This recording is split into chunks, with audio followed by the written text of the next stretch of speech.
Fitri dengan NIM 2203294. Nah, pada kesempatan kali ini saya akan membawakan presentasi dengan topik Total Quality Management atau biasa disingkat dengan TQM. Topik ini sangat penting untuk kita pahami, terutama bagi kita yang sedang mempelajari manajemen, bisnis, atau bidang industri yang berhubungan dengan mutu produk atau layanan. Melalui presentasi ini saya akan menjelaskan secara mendalam mengenai sejarah perkembangan TQM, pengertian, tujuan dan manfaat, prinsip serta elemen pokok yang membangun sistem ini hingga penerapannya dalam dunia kerja modern. Harapannya setelah menyimak penjelasan ini kita semua dapat memahami bahwa total quality management bukan hanya sekedar teori manajemen, melainkan juga sebuah filosofi dan budaya organisasi yang berperan besar dalam mencapai keberhasilan jangka panjang. Sebelum membahas lebih jauh mengenai TQM, mari kita pahami terlebih dahulu mengapa kualitas menjadi hal yang sangat vital dalam dunia bisnis modern. Dalam era globalisasi seperti sekarang, persaingan antar perusahaan sangat ketat. Konsumen memiliki banyak pilihan produk dan layanan yang serupa. Karena itu, perusahaan yang ingin bertahan dan berkembang harus mampu menyediakan produk berkualitas tinggi yang tidak hanya memenuhi kebutuhan pelanggan, tetapi juga melampaui harapan mereka. Kualitas menjadi pembeda utama antara perusahaan yang sukses dan gagal. Sebuah produk yang berkualitas akan menimbulkan kepercayaan dan loyalitas pelanggan. Sebaliknya, produk yang kualitasnya buruk akan cepat ditinggalkan pasar. Dari sinilah muncul konsep Total Quality Management, yaitu sebuah pendekatan yang menempatkan kualitas menjadi pusat dari seluruh aktivitas organisasi. Tidak hanya bagian produksi, tetapi seluruh karyawan mulai dari manajemen puncak hingga pekerja lapangan berperan aktif dalam memastikan mutu dan kepuasan pelanggan. Untuk memahami konsep ini secara utuh, kita perlu meninjau bagaimana sejarah lahirnya TQM. Konsep manajemen kualitas modern mulai berkembang pada tahun 1950-an, tepatnya setelah Perang Dunia II. Pada saat itu, Jepang mengalami keruntuhan ekonomi dan berupaya bangkit dengan cara memperbaiki mutu produk industrinya. Pemerintah Jepang kemudian mengundang dua tokoh penting dalam sejarah manajemen kualitas, yaitu W. Edwards Deming dan Joseph Juran. Kedua ahli ini memperkenalkan konsep pengendalian kualitas berbasis statistik dan filosofi manajemen yang berorientasi pada kepuasan pelanggan. Berbekal ajaran mereka, Jepang mulai menerapkan pendekatan kualitas total di sektor industri, terutama di bidang otomotif. Perusahaan seperti Toyota, Honda, dan Nissan adalah menjadi pelopor penerapan sistem ini. Pada tahun 1970-an, keberhasilan Jepang dalam meningkatkan mutu produk dan efisiensi produksi membuat dunia terkejut. Produk buatan Jepang yang dulunya dianggap murah kini dikenal tahan lama, presisi, dan bernilai tinggi. Melihat kesuksesan Jepang, negara-negara barat seperti Amerika Serikat dan Eropa mulai mengadopsi sistem TQM pada tahun 1980-an. Perusahaan-perusahaan besar seperti General Electric, Ford, dan Motorola menerapkan sistem TQM untuk memperbaiki daya saing mereka. Sejak saat itu, TQM menjadi filosofi penting dalam manajemen kualitas global, berhadapan di berbagai sektor seperti manufaktur, jasa, kesehatan, pendidikan, bahkan pertanian. Secara umum, Total Quality Management adalah strategi perusahaan untuk mengelola kualitas produk atau layanan dengan cara melibatkan seluruh anggota organisasi secara menyeluruh dan berkesinambungan. Fokus utama TQM adalah memenuhi dan melampaui kebutuhan sistem serta keinginan pelanggan, bukan hanya dari sisi produk tetapi juga pelayanan, efisiensi, dan nilai tambah. Dengan kata lain, TQM adalah filosofi manajemen yang menekankan pada peningkatan kualitas berkelanjutan atau continuous improvement di seluruh aspek organisasi. Ada beberapa poin penting dalam definisi ini. Yang pertama, total, artinya seluruh bagian organisasi terlibat. Tidak hanya divisi kualitas, tapi semua departemen mulai dari keuangan, sumber daya manusia, pemasaran, hingga operasional. Yang kedua, quality, artinya berfokus pada mutu yang sesuai dengan kebutuhan pelanggan. Yang ketiga, manajemen, ya, artinya Proses yang dilakukan secara sistematis, terencana, dan berkesinambungan. Dengan demikian, TQM bukan sekedar proyek sesaat, melainkan komitmen jangka panjang untuk menjadikan kualitas sebagai budaya perusahaan. Penerapan TQM memiliki sejumlah tujuan strategis, di antaranya yang pertama, memberikan produk atau layanan berkualitas tinggi sesuai dengan selera konsumen. Yang kedua, membangun loyalitas pelanggan terhadap merek dan layanan perusahaan. Yang ketiga, menciptakan suasana kerja yang nyaman dan produktif dengan pembagian tugas yang jelas dan target yang terukur. Yang keempat, meningkatkan kualitas dan volume penjualan melalui kepuasan pelanggan. Sementara itu, manfaat penerapan TQM antara lain, proses produksi menjadi lebih efektif, sehingga meningkatkan kinerja karyawan, menghindari hasil produksi yang cacat dan tidak sesuai standar, menghemat waktu dan sumber daya karena setiap proses dijalankan dengan efisien, menghemat penggunaan material, sehingga biaya produksi lebih terkendali, menjalin hubungan jangka panjang dengan konsumen berkat konsisten mutu, meningkatkan komitmen karyawan karena mereka merasa memiliki tanggung jawab terhadap keberhasilan organisasi. Dari tujuan dan manfaat ini, kita dapat melihat bahwa TQM memberikan efek ganda, yaitu meningkatkan mutu produk sekaligus memperkuat budaya kerja yang positif. Untuk berjalan dengan baik, TQM harus didukung oleh beberapa elemen pokok yang saling berhubungan. Dalam materi yang saya pelajari, terdapat 8 elemen utama yang menjadi fondasi penerapan TQM, yaitu yang pertama, fokus pada pelanggan. Pelanggan merupakan pusat dari seluruh kegiatan perusahaan. Kualitas produk dan layanan harus disesuaikan dengan selera dan kebutuhan pelanggan. Perusahaan yang menerapkan TQM selalu mengukur tingkat kepuasan pelanggan secara berkala dan menjadikannya acuan untuk perbaikan. Yang kedua, memperhatikan proses. Kualitas tidak hanya ditentukan oleh hasil akhir, tapi juga setiap tahapan proses produksi. TQM memastikan setiap proses berjalan efisien, mulai dari penerimaan bahan baku, pengolahan, hingga distribusi. Yang ketiga, integrasi sistem. TQM menuntut adanya keselarasan visi, misi, strategi, dan kebijakan. Semua karyawan harus memahami arah organisasi sehingga dapat bekerja dengan tujuan yang sama. Yang keempat, keterlibatan seluruh karyawan. Inilah ciri khas utama TQM. Setiap karyawan tanpa terkecuali berperan aktif dalam menjaga mutu dan berkontribusi terhadap peningkatan berkelanjutan. Yang kelima, peningkatan secara berkelanjutan. TQM tidak mengenal titik akhir. Perusahaan harus terus mencari cara untuk meningkatkan kualitas, efisiensi, dan kepuasan pelanggan. Yang keenam, keputusan berdasarkan fakta. Setiap keputusan harus didasarkan pada analisis data dan bukti nyata, bukan asumsi. Data digunakan untuk mengevaluasi kinerja, mengidentifikasi masalah, dan menentukan langkah perbaikan. Yang ketujuh, komunikasi yang efektif. Informasi yang terbuka dan komunikasi dua arah antara manajemen dan karyawan sangat penting agar tidak terjadi kesalahpahaman dalam proses perbaikan kualitas. Yang kedelapan, pendekatan strategis dan sistematik. Setiap rencana dan kebijakan harus dilakukan secara strategis dan terukur agar selaras dengan visi jangka panjang perusahaan. Selain elemen pokok, TQM juga memiliki prinsip-prinsip dasar yang menjadi pedoman dalam pelaksanaannya.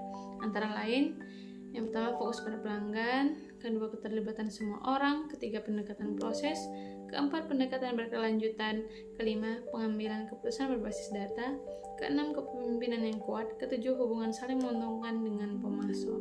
Ketujuh prinsip ini menjelaskan bahwa TQM tidak hanya memandang kualitas dari dalam perusahaan, tapi juga dari hubungan eksternal seperti pemasok dan pelanggan. Nah, salah satu perangkat penting dalam penerapan TQM adalah siklus PDCA, yaitu singkatan dari Plan, Do, Check, and Act. Yang pertama ada plan atau perencanaan. Tahap ini adalah proses untuk merumuskan masalah, menganalisis kondisi, mengukur hasil, dan merancang solusi perbaikan. Yang kedua ada Do, yaitu pelaksanaan. Setelah perencanaan matang, tahap berikutnya adalah mengimplementasikan solusi tersebut di lapangan. Yang ketiga, check atau pemeriksaan. Pada tahap ini, perusahaan melakukan evaluasi terhadap hasil pelaksanaan, apakah rencana berjalan sesuai target atau apakah kualitas produk tersebut meningkat. Yang keempat, act atau tindakan perbaikan. Tahap terakhir adalah pengambilan tindakan perbaikan dan menetapkan standar baru berdasarkan hasil evaluasi. Siklus PDCA bersifat berulang, yang artinya proses peningkatan kualitas akan terus dilakukan secara berkelanjutan. Kemudian, dalam penerapan TQM, ada beberapa komponen utama yang menjadi fondasi agar sistem ini berjalan efektif. Komponen-komponen tersebut antara lain yaitu yang pertama quality control atau QC. Quality control atau pengendalian mutu adalah kegiatan untuk memastikan bahwa setiap produk atau layanan yang dihasilkan sesuai dengan standar yang telah ditetapkan. QC dilakukan melalui proses inspeksi, pengujian, dan evaluasi pada berbagai tahap produksi. Tujuan utama QC adalah mencegah terjadinya cacat produk sebelum sampai ke tangan pelanggan. Yang kedua, Quality Assurance atau QA. Quality Assurance atau jaminan mutu berfokus pada penciptaan sistem dan prosedur kerja yang dapat menjamin mutu produk secara konsisten. Jika QC bersifat reaktif yaitu memeriksa hasil setelah produk dibuat, maka QA bersifat preventif, memastikan bahwa kesalahan tidak terjadi sejak awal proses. Yang ketiga, continuous improvement. Komponen ini menjadi jantung dari TQM. Perusahaan harus memiliki komitmen untuk selalu berinovasi dan memperbaiki diri tanpa henti. Perbaikan tidak selalu berarti perubahan besar, tetapi juga bisa berupa inovasi kecil yang dilakukan terus-menerus atau yang dikenal dengan istilah Kaizen. Yang keempat, employee empowerment. TQM menekankan pemberdayaan karyawan agar mereka memiliki rasa tanggung jawab dan inisiatif dalam menjaga mutu. Karyawan diberi kesempatan untuk berpartisipasi dalam pengambilan keputusan dan memberikan masukan terhadap proses kerja. Dengan begitu, karyawan tidak hanya menjadi pelaksana, tapi juga mitra strategis perusahaan.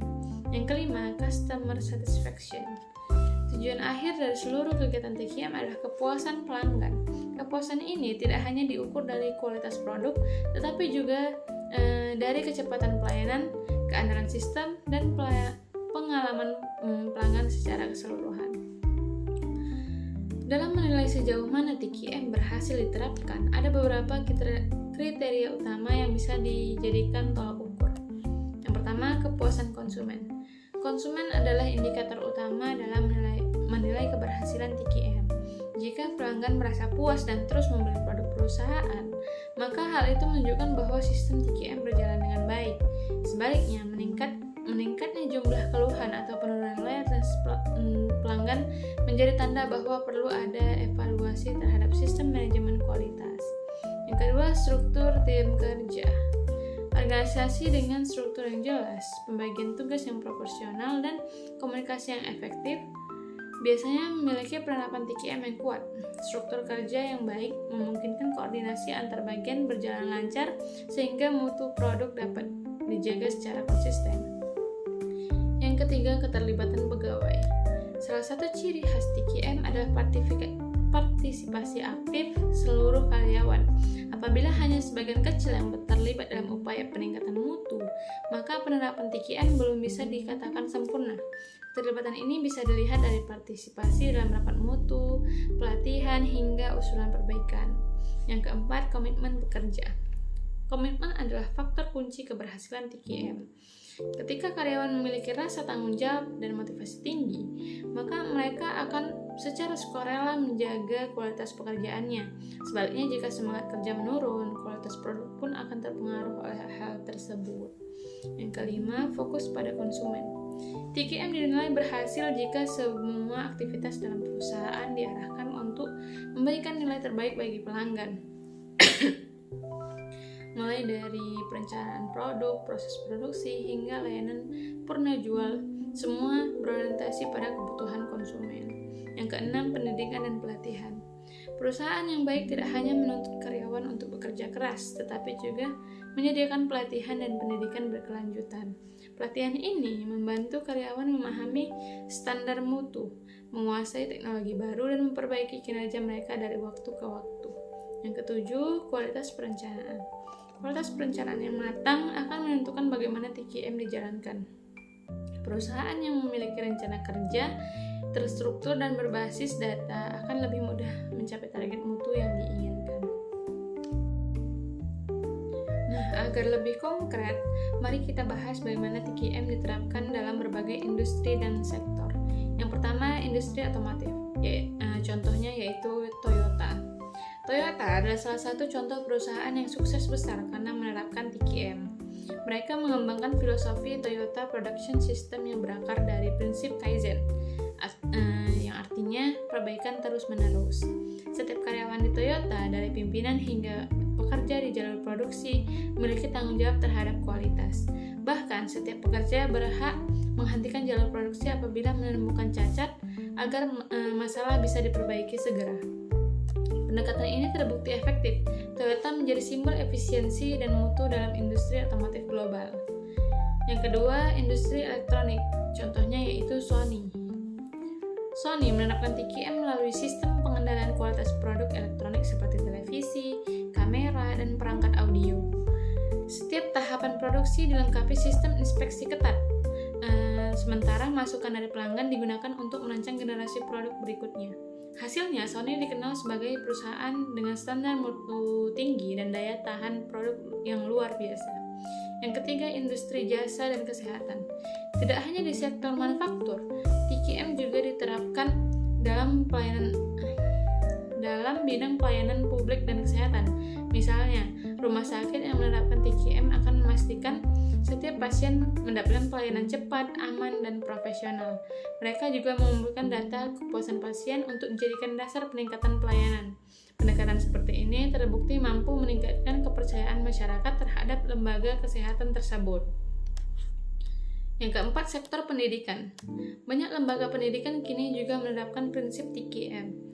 Sekolah dan universitas berusaha meningkatkan mutu layanan pendidikan, mulai dari kurikulum, tenaga pengajar, hingga fasilitas.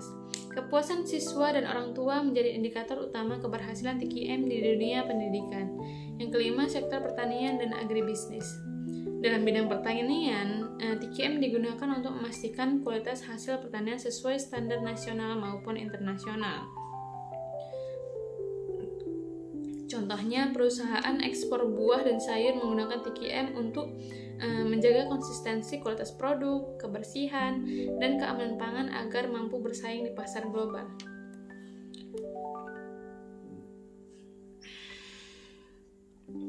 Nah, walaupun manfaat TQM sangat besar, implementasinya tidak selalu mudah. Ada beberapa tantangan umum yang sering digunakan oleh perusahaan. Yang pertama, kurangnya pemahaman dan komitmen. Banyak karyawan yang belum memahami konsep TQM secara menyeluruh. Tanpa komitmen dari semua pihak, terutama pimpinan, sistem ini sulit diterapkan dengan konsisten. Yang kedua, biaya implementasi awal. TQM membutuhkan investasi pada tahap awal seperti pelatihan, peralatan baru, dan sistem evaluasi. Namun, biaya ini sebenarnya merupakan investasi jangka panjang yang akan memberikan keuntungan besar di kemudian hari. Yang ketiga, resistensi terhadap perubahan. Beberapa karyawan mungkin merasa enggan mengikuti perubahan cara kerja. Hal ini bisa diatasi dengan pendekatan komunikasi yang baik dan pelatihan berkelanjutan. Yang keempat, kesulitan dalam mengukur kualitas non-fisik. Dalam industri jasa, misalnya sulit mengukur kualitas secara objektif. Oleh karena itu, perusahaan harus mengembangkan indikator kinerja yang terukur seperti kecepatan layanan, respon pelanggan, atau tingkat keluhan. Yang kelima, kurangnya integrasi sistem.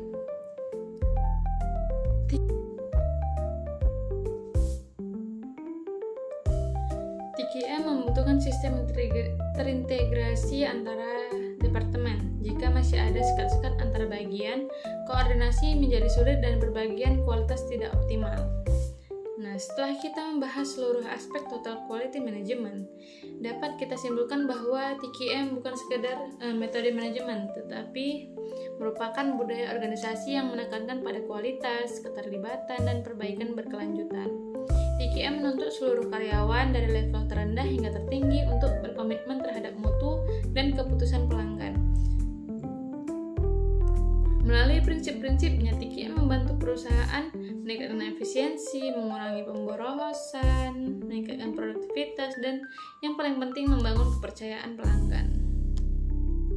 Filosofi ini mengajarkan bahwa mutu adalah tanggung jawab semua orang, bukan hanya bagian tertentu. Ketika seluruh karyawan memiliki visi yang sama, maka organisasi akan tumbuh secara berkelanjutan dan mampu bersaing di pasar global. Bagi kita sebagai mahasiswa atau calon profesional, memahami TQM berarti memahami bagaimana mengelola kualitas hidup dan pekerjaan dengan standar yang tinggi. Kita bisa menerapkan prinsip TQM bukan hanya di dunia industri, tetapi juga dalam kehidupan sehari-hari dengan selalu berusaha memperbaiki diri, bekerja berdasarkan data, terbuka terhadap kritik, dan menghargai kerja sama tim. Sebagai penutup, izinkan saya mengutip filosofi W. Edward Deming, salah satu pelopor TQM yang mengatakan, kualitas bukanlah sebuah kebetulan, tapi hasil dari niat yang kuat, upaya yang cerdas, dan pelaksanaan yang disiplin. Itulah inti dari Total Quality Management, sebuah perjalanan tanpa akhir menuju kesempurnaan. Terima kasih telah menyimak presentasi hingga akhir. Sekian, wassalamualaikum warahmatullahi wabarakatuh. Bye.